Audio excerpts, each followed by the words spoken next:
what Jimmy did was bring life into a team that desperately needed a jolt, no matter how the rest of the 27 games end up here. The best basketball that they ever had were when Kevin and Steph were there. Game after game, day after day. Like the mentality that the Warriors have right now, we are one of the top dogs in the NBA. And that's how the Warriors operate right now. And we got Nick Friedel in studio. This is McGuire and Canseco just bash brothers back and forth right now. I love it. I don't know how I feel about that. Are you McGuire or Canseco? You know, needle in my butt sounds good right now, right? I mean, Oh, no. It's a lot of home runs, though. It's a lot of bombs. Chicks stick the long balls. A lot of bombs. A lot of bombs. A lot of bombs out here, man. Well, speaking of that, speaking of, hitting the home run, I mean, you got to talk to Joe Lacob this past week, Bonta Hill, the governor of the Golden State Warriors, Joey Lightyears. What was that like? Oh, he's feeling himself. Joe, you know that's any day that ends in Y, B. Exactly. Nick knows with Joey Lightyear, so just wanted to talk to him about the All-Star break. And, as Nick knows, when you get out there to business, there's always the off-the-record stuff and the on-the-record stuff. Won't really get into the off-the-record stuff, but I can tell you that the Warriors feel good right now. And it's all because of Jimmy Butler, which is remarkable. Remarkable. Now, I know they went 3-1 in Jimmy's first 4 games. I want to just pause the optimism for a second. Truly, tonight's a big game against Sacramento, set the tone for the next 27. But let's be realistic. His first game against Chicago, they're down 24. A Bulls team that scored 29 points in the first half the next night against Detroit. They're down 24. The Bulls logo right now should have a tank to the side. Yes, exactly. Like the Bulls horns with a tank just rolling. Honest to God, Billy Donovan, before that game, was asked by a reporter, maybe Sam Smith, he goes, does it just feel like tryouts right now with all the new players? Billy Donovan goes, yeah, it kind of is like tryouts. And then they were up 83-59 midway through the third quarter, and then Steph Curry went nuclear. All right? They allowed Kyrie to score 42. Kyrie, Clay, and a bunch of who's on the Dallas Mavericks. All right? So they beat Milwaukee without Giannis, but you control what you control, which is playing well. And they played better in that game. So I don't know, all the championship talk. But there is a lot of optimism with Joey Lightyears. There's no doubt about it. And he was beaming with pride because of the All-Star break and the way the Bay Area presented itself. I thought last weekend was great. I mean, I had low expectations for the All-Star game, and I'm sure we'll get into the actual game itself. Did they jump over that low bar for the game, B? No, dude. It was the low bar for everything. And you know what? It exceeded expectations. It did something to me, Cousin Nick, when I saw Oscar Robertson walk on the court. When I saw Dr. J styling the profile and walking into Kenny Smith's party. It did something to me. The legends were in town, and so it meant something. And so I thought the Bay Area as a whole just really presented itself well. Oakland, California, Oakland Arena was hopping Saturday for Media Day. It was like a game, Nick. You remember walking into that arena, Oracle Arena, where it's just loud. They're right on top of you. Felt like I was walking into a Western Conference semifinal game. It was insane out there. So the All-Star break and the whole presentation presented itself well. The games we'll talk about. I mean, there's some work to do. I mean, less Kevin Hart. Kevin Hart hasn't been funny in 10 years. The games itself was like whatever. Like you saw that. No, that's a great point. They actually were playing hard, and they took a break, and it was like, wait, Kevin Hart's part of this now? Well, the first team that won had like an hour off between their next game. Like the product itself, it needs to be fixed. I thought like the effort was a little bit better, which is again, we're asking about effort and these things. That's all we need as we see USA versus Canada yesterday in a glorified exhibition game. The effort there was palpable. Yeah. It was USA. It was Canada. Yeah. There were names. There was star power there. There were fights. There was bad blood. Now, do we go USA versus the world going forward? I'm after watching what took place in hockey yesterday, maybe you start doing that. Do four nations? Four nations, right? Who are you going to go? You're going to go Canada, USA, Serbia, and France. Yeah. Like there you go. Maybe a mix of who? A mix mash? I don't know. Exactly. So there's that. And by the way, Bonta Hill in studio for this whole hour. Else. Yeah, everybody else. Warriors pre- and post-game host for NBC Sports Bay Area. Relax. You can't name a player from Fiji. New Zealand. Vijay Singh is the only player of note ever from Fiji. The others. We got the others. Well, that was part of it, and the jerseys just say the others. That's the Shaq phrase. And did you feel like it was weird? They were doing like eulogy basically for Inside the NBA on TNT at one point. Yeah, like I was like, you guys aren't going anywhere. Put a halt to everything. You're going to be on ESPN still. It was a lot of downtime during the game. Signed off on that. I don't know. I don't know. They were doing so well up until that point, and then break here, break there. What was it, like 34 actual minutes of basketball? And then I was thinking, I was like, well, we know how television works. You got to fill 3 hours. How are you going to fill 3 hours? Well, Carter was there, producer Carter in the back, and he was actually out there. He's like, and he kept texting us during, like, with updates. He's like, is this presenting as poorly on television with this pacing as it is in person? Oh, I forgot. By the way, Carter was about to cut you off, Spinoni. He's walking around chasing her like he owned that place. Well, he looked like he could suit up for the Rising Stars at that point. I didn't know half the people that were there. He could have snuck on the court. This guy was running material all day long at Chad. I was like, you just got the job 2 weeks ago. He's at the All-Star game. He's holding court. He was holding court. It was very impressive. It's like, damn, Carter. But no, it was a lull inside the arena, and it completely killed all the juice. It did. The Mr. Beast shot was the funnest thing of the evening. It was the kid that won the $100,000. Thank God he finally adjusted, because I was going to go nuts if he kept pushing it right every single time, and Dame kept missing on purpose, it felt like, to give the kid an opportunity. But listen, I'm not – the All-Star game, we've been talking about it all week, and as you said, the Bay Area shined and showed out, I felt like, over the week. A lot of people, Frank Isola joined us earlier in the week. Damn, ESPN, NBA, Frankie Ice, we love him. Yeah. He's coming from New York, where it's cold and it's snowing and it's sleet and it's gross. He's like, hey, it was 50 degrees and it was sunny all week, basically. He loved it. He was walking around the city. He felt the vibe. So for as much as the doom and gloom everyone wants to say about San Francisco, Gotham City, Bonte, as you like to say, Oakland, they showed out this week. And that was the positive for me as we get ready for the Super Bowl next year and World Cup action. There were celebrities walking around without security down Powell Street. Nothing happened. I mean, I even read it to Charles Barkley. Charles Barkley goes, young man, this city did well. And look, all the homeless stuff that we talk about, that they've been homeless in that same area for 40 years. For 40 years. So all of a sudden you see a news outlet start promoting, oh, man, homeless. I read a Kid Merrill, right? He goes, man, I felt at home. We got bums like this in Manhattan and Brooklyn. This is all good out here. I love Frisco. He goes, I love Frisco. So I told you look like the Kid Merrill. Yeah, you guys look like you could be brothers. Yeah, maybe they thought he knew me because he was talking my ear off for a second, man. I was like, man, look at all the name drops over here, cousin Nick. Hey, look, but no, there was no talk. I didn't hear, like, they have this thing called bipping, right? You heard about bipping, right, Nick? I know you know about it, Spinoni. Absolutely bipping, where you break a car window, where they said the All-Star break was going to be the Bip Olympics. People were lining up to see what they could bip during the All-Star break. Guys were getting there. They had a full training camp for the Bip Olympics. And you know what? Nobody medaled because nobody got bipped really this weekend. Honestly. I came in about 3 o'clock on Sunday afternoon, so right before the game got rolling. In all my years out here, even traveling back and forth before I lived Oakland, then in San Francisco, I've never seen the police presence that was downtown, which I'm sure kept everything in check. But that was impressive in its own way because you're not used to seeing that like anywhere. And I got down there, I was like, whoa, there are police cars everywhere. So that was a change that I noticed. Well, yeah, they were everywhere, but I rented a couple Shasky's family members that are part of the police department. And let me tell you, Fahey, I'm going to shout him out, Fahey, because you know Shasky brings up the Fahey's all the time. He brings up every single person in the history of San Francisco all the time. Exactly. We literally walked to go get coffee at 5 in the morning, and he's saying what's up to 3 or 4 people on the street. Well, I don't know how he does it. Well, there was 5 cops, and love them, and I'm gonna put them on blast.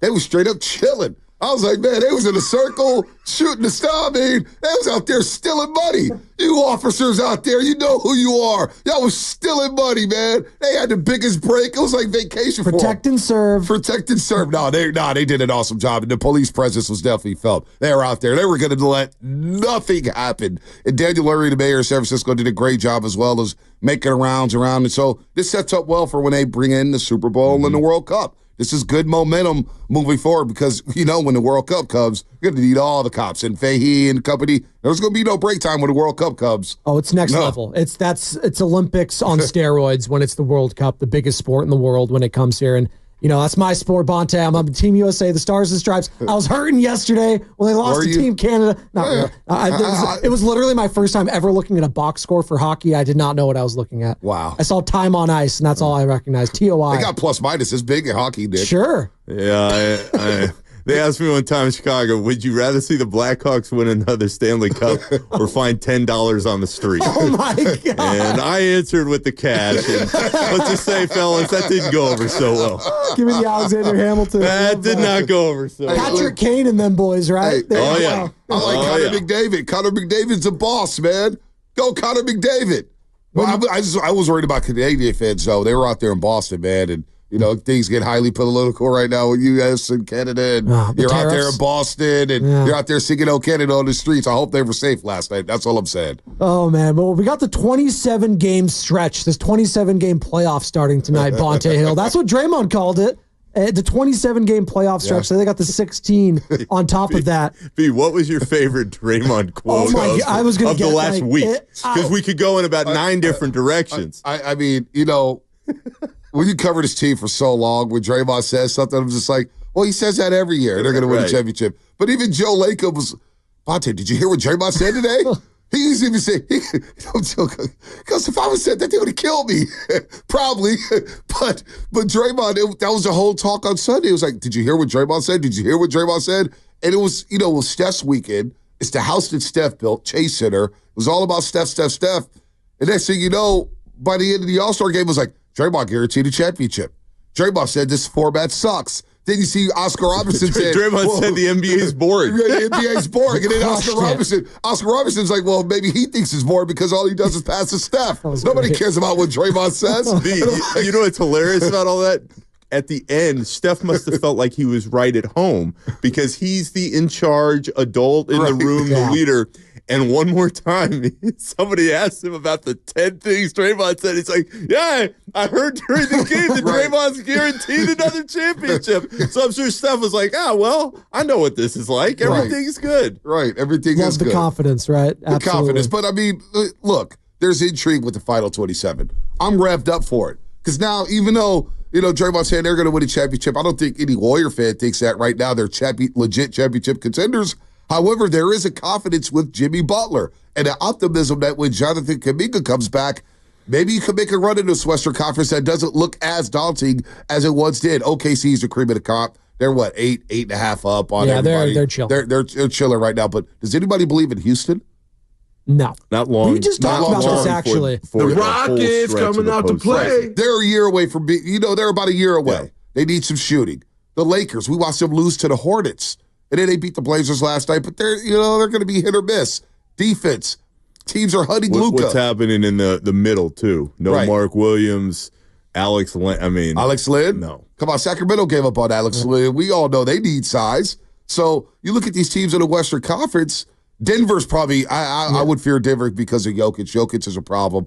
And Jamal Murray looks like he's getting healthier and healthier, and he's starting to pick up his game as he always does during this time of season. But there's a lot of optimism with the Golden State Warriors. So you know what? I'm intrigued as well because from December 1st till about the Jimmy Butler trade, things were looking bleak. And the fans are starting to get a little annoyed with the lack of play or the lack of passion. And, that Orlando game that they had on Monday at Chase Center a couple weeks ago, that's when I that saw may you. have been rock bottom. Yeah, I saw you that day. That was fans were leaving in the third quarter of that game. And I was thinking to myself, something's got to change. That was the first time I thought, okay, maybe standing pat may not work around this market. Spadone and I talked about that throughout the week. The atmosphere in that game, and maybe there were fans listening to us who were in Chase Center, that was with Steph. It was flatter than a pancake in there. Now, that's a regular season game before the trade deadline in February. In fairness, still, you have Steph, you have Draymond, you've got Banchero and Wagner, young guys that are starting to come into their own. I saw you before that game. In the middle of that game, I look at Slater, I'm like, are you kidding me?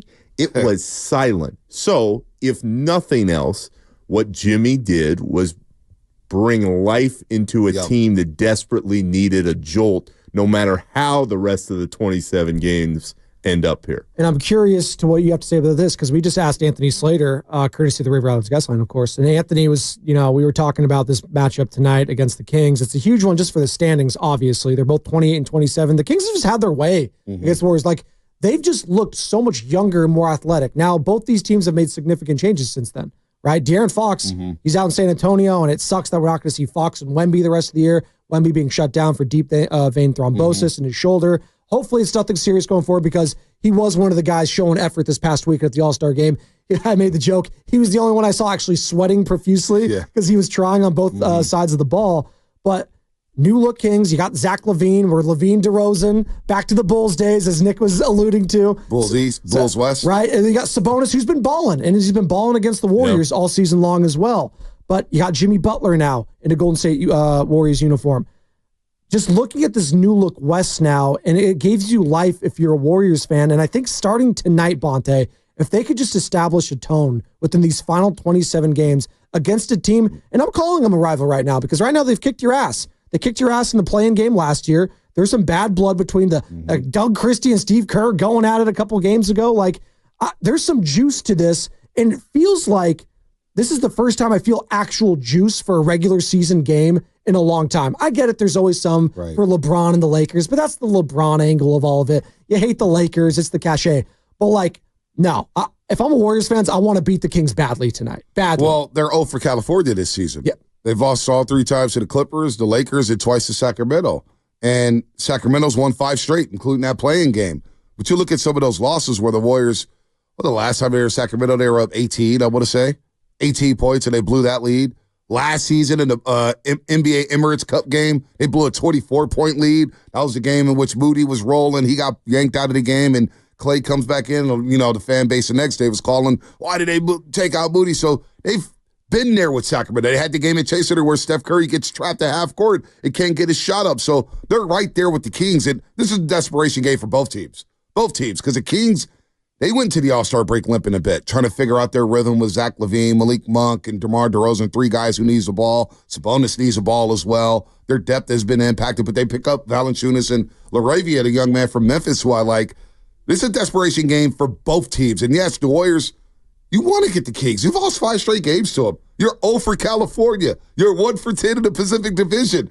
And if you want to talk championships and titles and making a deep run and saying, we're guaranteeing this, well, you best win tonight in Sacramento. You have to win a game like this. Well, it's funny, too, because LaVine was a guy that a lot of Warriors fans were clamoring for, Bonte. As you know, sitting in the same chair, the amount of calls we took, go get Zach LaVine, go get Zach LaVine. He's young. It's not going to cost you as much. Yeah, money, yeah. Yeah, that contract, right? yeah. I know, but the fans, right? Like, they were desperate. The desperation was palpable here. Hell, we wanted just Vucevic for nothing. Just get Vuce. Maybe we could salvage him. It's just like, oh, my God. And then Quinn post out plays over the ball games. Up. He looks like he knew what he was doing. He knew what he was doing. Vucevic looked like an absolute dinosaur in that game. He was so slow. So you get that aspect in all of this too. And it feels like Jimmy Butler at this point could not have been a better fit for just everything that they needed at this point. Yes, he's older. Like that would be like the main talking point of why you would have gotten LaVine, because he has some youth to him now. He's had a lot of injuries and concerns there, his foot with his ankle. But the Jimmy Butler aspect in all of this, I think it's just going to be so fascinating to see all these matchups now against teams, as you said, in California, where you didn't have Jimmy. So we're going to see Jimmy against the Clippers. We're going to see him against the Lakers. And those are going to be the games you're going to have to win, because these are the games that the teams that are affecting you directly in front of the standings. Well, it's not just Jimmy, because Jimmy's going to get his. We know Jimmy's going to get his, and it's going to look different. And I don't want to disrespect Andrew Wiggins. Andrew Wiggins was fine, but this was obviously, you needed to make this move because of the style of play. He gets to the free throw line, obviously, manufactures that low block, that mid post. But I also think, Jimmy's going to do his thing, and Steph's going to do his thing, and Draymond's going to be barking. The guys who I looked at going into the All-Star break, Nick, was Brandon Podziemski and Moses Moody. They've been polarizing around these parts. Brandon Podziemski, everybody thinks he was untouchable in the Utah Jazz. Why didn't they put him in a trade? Well, they did. Danny Ainge just wanted the hoarder. He wanted the picks. Your boy Joey Lightyear's saying he's a future All-Star didn't help. You know what? But it didn't help. But you know what? Brandon Podziemski went to the All-Star break feeling good about his game. He's actually playing a lot better. His percentages are up. He's shooting around 50% from the floor and nearly 40 from 3 in a return from his injuries. Now, I'm not saying he's a perfect player, but the turnovers are down. He's pushing the pace. And then Moses Moody scored double figures at 13 in the last 15, and he's going to the rack. So you need Jimmy, you know what you're going to get. You know what you're going to get from Steph. But can those ancillary pieces step up in the way that, if we're going to talk titles, those other title teams had the Livingstons, the Iguodalas, the Barbosas, you name it, Nick. You covered those teams. If those guys produce and are consistent, then all of a sudden it makes Jimmy's job easier. It makes Steph's job easier to where they don't have to go nuclear on every given night. You're saying, wow, I'm getting 10 to 13 from Pods. Wow, I'm getting another 12 and 15 from Moody. Well, I'm getting 8 to 10 from Draymond. And then all of a sudden, Jimmy doesn't have to go crazy for 30 and Steph doesn't have to go crazy for 35. And B, to exactly your point, it always ties back to Jimmy right now for the Warriors, because as I hear what we're talking about, Spadone and I, throughout the week, and you bring up all the different names and the impact they're going to have. The key is that Jimmy takes the pressure not just off Steph, he takes the pressure off of Pods and Moody, because now with Jimmy on the floor doing what he's able to do on top of the gravity that we're always talking about with Steph, here comes a wide open three for Moody. Here comes Pajemski being able to go down the lane with a little more space than he's seen in a long time. So I think all those guys will benefit from Jimmy and what he knows he can do out there on the floor. And what's fun, again, and Spadone, I'd bring it back to what Slater just told us before B came in here. The next move, and that's why I thought Draymond's best quote, and his funniest quote was the title quote, because I didn't think he was talking about this year.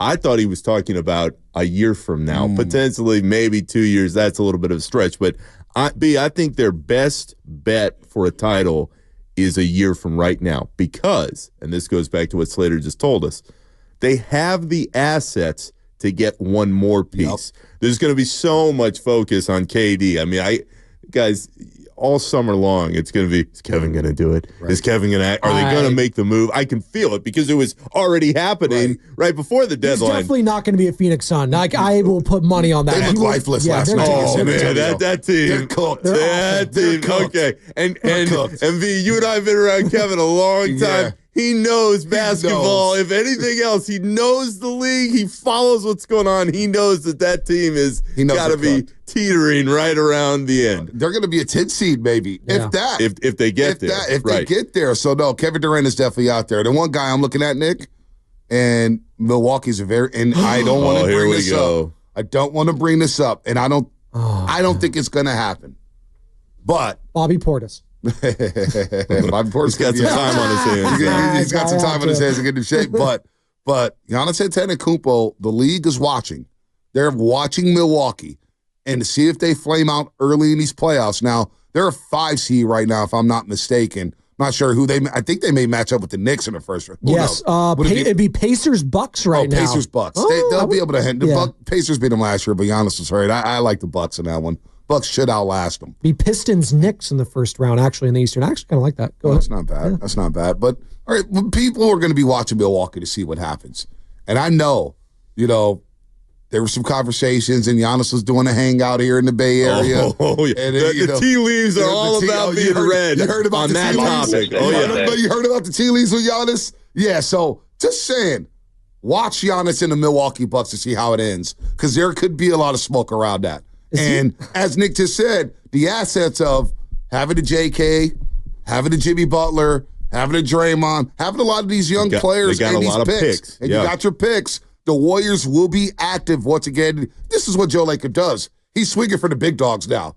To change, like the mentality that the Warriors have right now is a mentality that the Lakers have carried for so many years. We are star hunting. We want the best product. We want to be entertaining. We want to sell out this building. We are one of the top dogs in the NBA. And that's how the Warriors operate right now. I can't believe I'm saying this, but I am just so out, and I think Kevin Durant is on the idea of coming back to Golden State, that I think it's actually more likely that Giannis becomes a Warrior than Kevin Durant. I believe that. He's not coming back here, I Nick. still think it could happen. It could happen? I really do. You think you could talk him into it? I really do think that there is a chance that he reappears because he knows basketball-wise what it means. I want you to sell me on that. Host for NBC Sports Bay Area. Like scoring X right now, man. Formerly, man. Damn. It's already gone, Nick. You could be. You want all love. Now you're Uncle B. No, I'm Uncle B. Transition to Uncle B. Cousin Nick and Uncle B. I like that. Uncle B's joining us on Friday. Uncle B on Friday. Cousin Nick. Uncle B. I kind of like that, actually. All these kids are calling me OG now. I love it. Uncle B. And once you get to Unc, that's when you know. It kind of gets depressing. I'm not going to lie. A couple guys call me, "What up, OG, man? We love your work, OG." And I'm like, damn. But that's ultimate respect. It's ultimate respect, but it also makes me feel a little older. And then I'm like pulling out white hairs in my mustache. I'm like, damn, we're really a little gray, but you know what? That beard is good enough, Bonte. You can play for the New York Yankees now. You see that? Yeah, I did see that. Like that? How about Hal Steinbrenner? That was unbelievable. Although, I'll tell you what was just as unbelievable, guys. I look up at the TV and they're like, breaking news. The Yankees are going to allow beards. And who's up on the TV breaking down the Yankees having beards and facial hair? Who? Timmy Bontemps. Oh, my God. And I saw Bill Barnwell, too. And I was like, wow. Wow. Damn. All-time moment at this station was an old, what was it, Warriors This Week show at 8 o'clock in the morning. Tim Bontemps and Matt Steinmetz going at it about God knows what. Steiny so angry at Bontemps. What did Timmy B out do? Of the studio. Whatever it was mid-interview. Walks out of the studio. And Bontemps and JD, John Dickinson, go for the next 10 minutes. And then that was it. Steiny eventually came back, but it was one of the funniest things. I was working the board at the time I've ever seen in my entire life. Steiny will tell you about it. Hey, that was when 95-7 game, they first got the Warriors, and they signed every NBA writer under the sun. They got them all. Got them all. Mark Medina, what up? Oh, hell yeah, Medina. Medina's down there in L.A. covering Luka, though. He's feeling it. He's feeling it right now. He's in Lakerland. He's back there doing hits with Jim Hill down in L.A. Jim Hill's been doing television down in L.A. for 50 years. The Jim Hill-Medine combos just knock me out every time. Doesn't it, though? It's a great combo, man. Coming live from Southern California. I love it. Nick, you were just saying before we hit the break there, you were still in on this Kevin Durant thing back to the Bay. You're still in on it. I've been trying to talk you out of it all week long. Maybe Bonte could talk you out of it. No, I can't talk Nick out of anything. Because 2 weeks ago, KD told you he doesn't want to come back here. He has no desire. He has no desire to come back here. Why? We talked to Howard Beck earlier the week. He said it's not happening. And Spadone, what did I tell you earlier in the week that I will repeat now with being here? The breakup is never over. Oh, it is. This is from my own personal experience.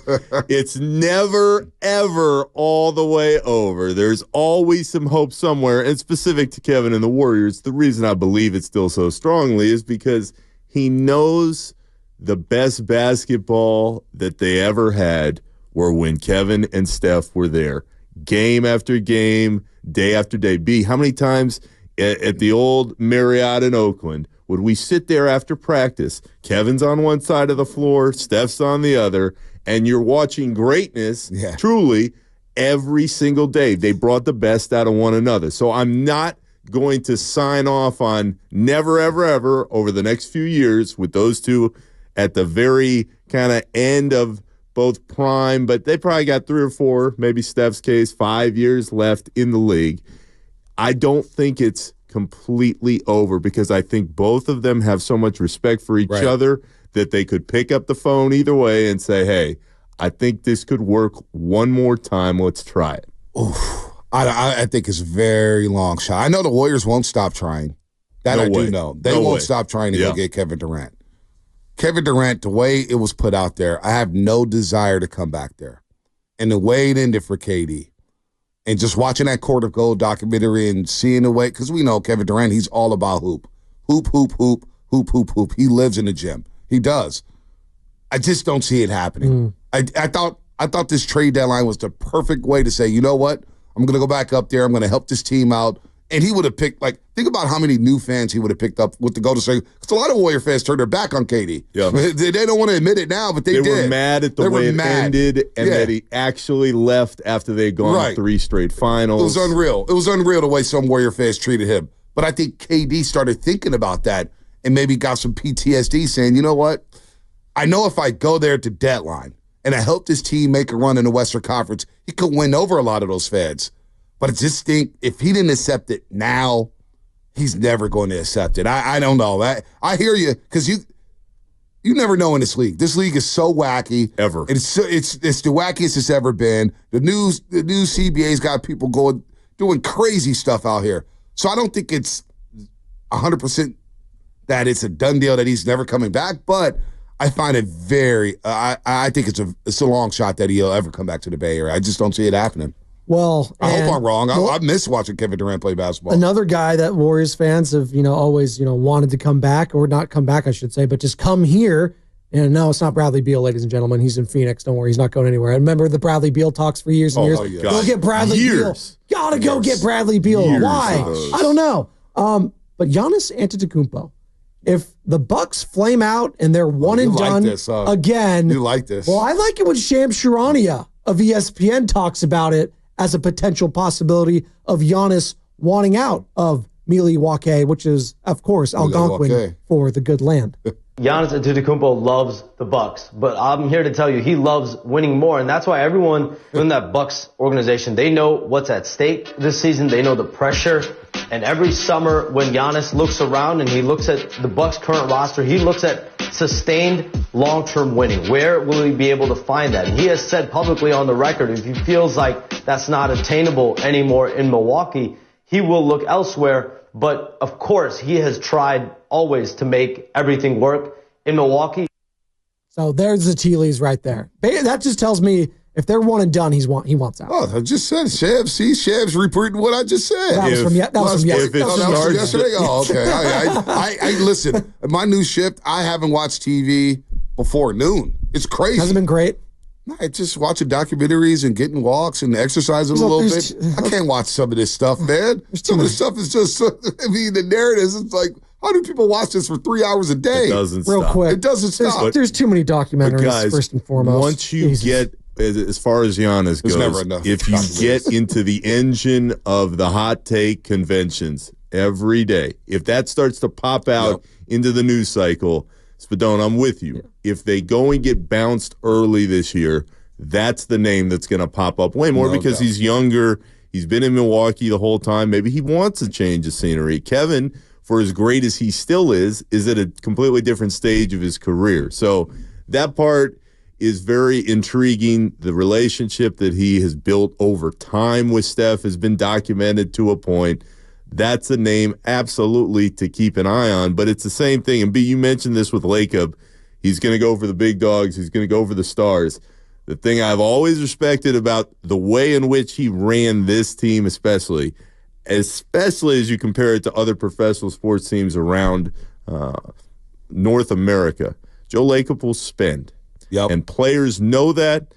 Fans understand that, and I think they appreciate that about him, even though sometimes he says some crazy stuff, and you go, what's going on? He spends money, and he backs up trying to push the best product out there that he can. And there is something to be said for that, especially in this era. And that's why when people say he's a bad owner and I get labeled the Lacob apologist or I'm on the payroll, we know what bad ownership is. We've seen two teams get up and leave this region.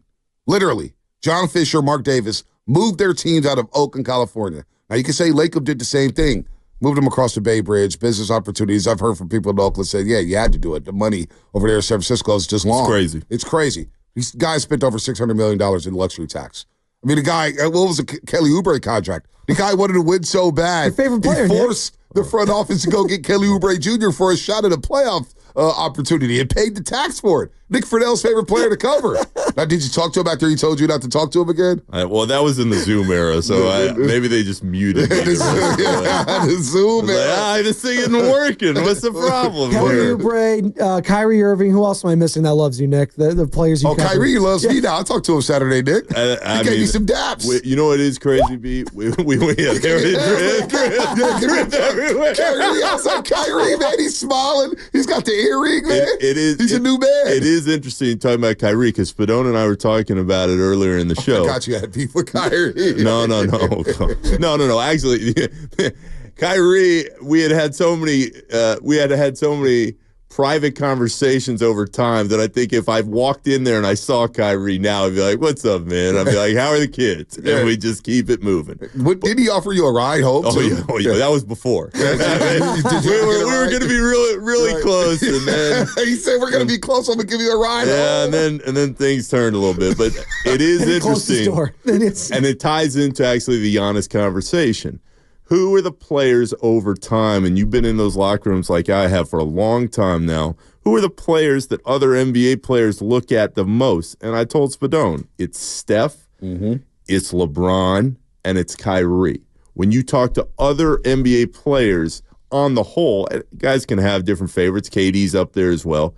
But when you say, who is your guy? Who is the guy that you followed growing up, that you watched, that you want to pattern your game after? More often than not, it's Steph, it's LeBron, and Kyrie. And if you're Giannis and it plays out that Milwaukee just cannot seem to find their way back to the top, they made the Lillard move that has had kind of diminishing returns to this point. Maybe it is the time going into again this summer with all the assets that the Warriors still do have that you say, all right, I think it might be time to change it up a little bit. Well, you know what? You know what's funny? It's well said, Nick, when it comes to Giannis and it comes to all these players here. Also, I look at the league executives. You don't think the league wants Giannis out of Milwaukee? You don't think the league was giving each other high fives for Luka leaving Dallas to go to L.A. to play for the Lakers? Now you're shifting basketball back to NBC, to Amazon Prime. And you saw the first commercial, NBA on NBC. Who was it? Wemby, Giannis, Jason Tatum. They want to market the hell out of Giannis Antetokounmpo. Now, you can market stars in small markets. We've seen this in the league throughout its tenure. LeBron James played in Cleveland, Ohio. They're on TV all the time. Kevin Durant played in Oklahoma City. They're on TV all the time. Karl Malone, John Stockton were in Salt Lake City, played for the Utah Jazz. They're on TV all the time, and the league did well. But you know there's some execs saying, we can get Giannis into a bigger market, whether it's New York, L.A., South Florida, Miami, go to Bay Area, whatever it is, they would be delighted. They would be delighted. And if he's with the Warriors and Stephen Curry, be a great return for NBC when it comes when they get the NBA back. If Giannis was a member of the Golden State Warriors. Not to cut you off there, Bonte, but we were talking about that earlier in the week, right? And I asked Nick because, talked to Nick. We kept play catch up. His thoughts on just the big trades that happened the last couple of weeks, right? And whether it was a good thing overall for the league or a bad thing. And I thought Nick had a very interesting point. I'll let you talk about it, Nick. But I think everyone was so in on Luka going to LA. It's a no-brainer because they're the biggest brand. It made the sport probably. It's them and the Warriors, right? It's the Lakers in the cachet of LeBron and Steph Curry in the cachet of the Golden State Warriors now. But for Dallas, for Miami now, losing Jimmy Butler, like this shift, there's part of me that wants to see Giannis outside of Milwaukee and maybe go to a Miami, right? Or maybe go to New York City, a Golden State. But then there's part of me too. It's like, God, is that a good thing for the league? Is it ultimately? It will be. Well, it will be, Nick. You know how it runs. Well, but this is the point I made to Spadone, B, and this is where I think there's kind of a delineation between A and B for the league and the television partners, and this goes back to the Luka part. Right. It's fantastic because you put Luka in Los Angeles, and if he stays, and I know that's kind of getting some more traction, will he stay? Let's see. If he stays, you have your premier franchise with one of the premier young players in the game for at least, you'd figure, the next decade. So they're set. You have the Warriors now with Steph Curry, with Jimmy Butler, with Draymond, whether it's Kevin, Giannis, whoever the next piece may or may not be. The chatter will always be there. My point to Spadone was, for the league as a whole, not for NBC, Amazon, because I'm with you. Yeah, right. That's all great. They want Get the ratings and churn it out. Yep. For the league as a whole, I don't know if either one of those moves were great, because what you've done is you've taken two of your main stars and you've put them on the two teams that we all agree everybody cares about all the time. Right. If you look up on that television screen at ESPN or Fox Sports 1, it's literally right now, it is Lakers and Warriors, and it's Lakers and Warriors all the time, aside from the trade deadline where that got people revved up again. So if you put Giannis and you take him from Milwaukee and you put him in a big market, great for ratings and for that aspect of the business. I don't think it's as great for the league, though, because you are deflating these fan bases. Dallas is the perfect example. The Mavs fans that cared about that team will always care about that team. Now you're taking away the casual people that were caring about Luka and tuning into those games on a regular basis. The casuals will be out. And to your point, Nick, I like it when the league has parity. I do. Like Oklahoma City's a great story, but have the casuals locked in on OKC yet? No. I would say, B, can you name three things about Shai Gilgeous-Alexander? Canadian. It's Converse. I said. Converse. It was in the Paul George deal. It was in the Paul George deal. Converse in the Paul George deal. And I made the terrible commercial with Holmgren. Right, yeah, there you go. So there's not much about OKC, right? You got Houston, who I think is a nice young team, but nobody's locking in on Houston like that because you got the Ime Udoka factor, and guys are going to say, well, Ime Udoka cheated on Nia Long. We don't care about him. We're not rooting for him, right? That's the thing. Wemby is going to translate. A fringe player. I think Wemby is unbelievable. And I gained so much more respect for him after watching the quarter. He tried in the All-Star game. And he was hurting, clearly. He was hurting, no doubt. So I think Wemby does have a shot. It's been floating around the last week. Can an international star be the face of the league? Probably not, because I enjoy Jokic, and I think people, the casuals, but we've had this conversation with Shasky. Shasky thinks Jokic is boring to watch. I don't. I'm like, this guy's dropping triple doubles and hitting shots that you couldn't even dream of making. This is unreal what he's doing. But people, casuals, say, well, he's boring. He doesn't show a lot of emotion, blah, blah, blah. So to your point, is it good for the league to have the big stars leave the market? Whether it's good for the league or not, it's going to happen because it's always happened. We see it in baseball. We see it in baseball all the time. So do I think it's great for the league? The league will survive. The league is built on their stars being in big markets. It just is. It's Michael Jordan, Chicago. Speaking of stars, I want to go to a star right now on the River Islands guest line. It's Tony in Oakland. Oh, my She's girl. a star. Oh, my girl. Cousin Nick, you meet Tony yet? Yeah. Oh, yeah. Tony called in a few days ago, right? She certainly did. Now she's calling in to say what's up to Bonte. Oh, wow. She didn't realize you were gone from being the host here. You didn't know I was gone, Tony? She's our 2024 Roaster of the Year, by the way. You know, I thought you were on vacay. And then I managed to go on YouTube one day, and I'm going, oh, my God, it was the sob story. You were leaving, right?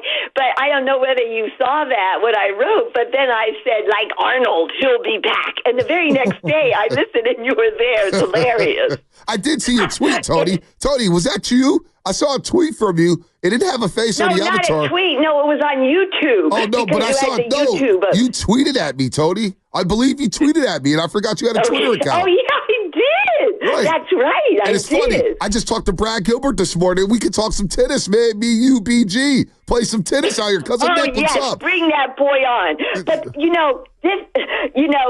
it's so bad that you've left because, there are very few stars that can put on the cloak. Oh. And what I want to add to the moment is this is the way you fix the Warriors with McClung. Okay, I know everyone's going to laugh, right?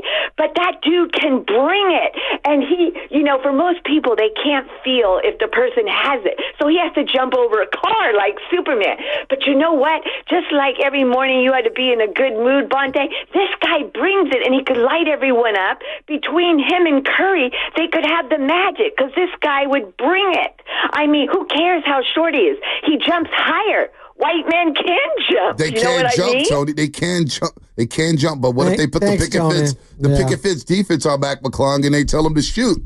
Well, then you're going to notice, Tony, that maybe there's a reason why he's in the G League playing for the Osceola Magic, not the Orlando Magic. He can jump Osceola. What swamp is that? How fast would the Shask have a Mac McClung full-on Warriors jersey? Fastest fast five. Oh.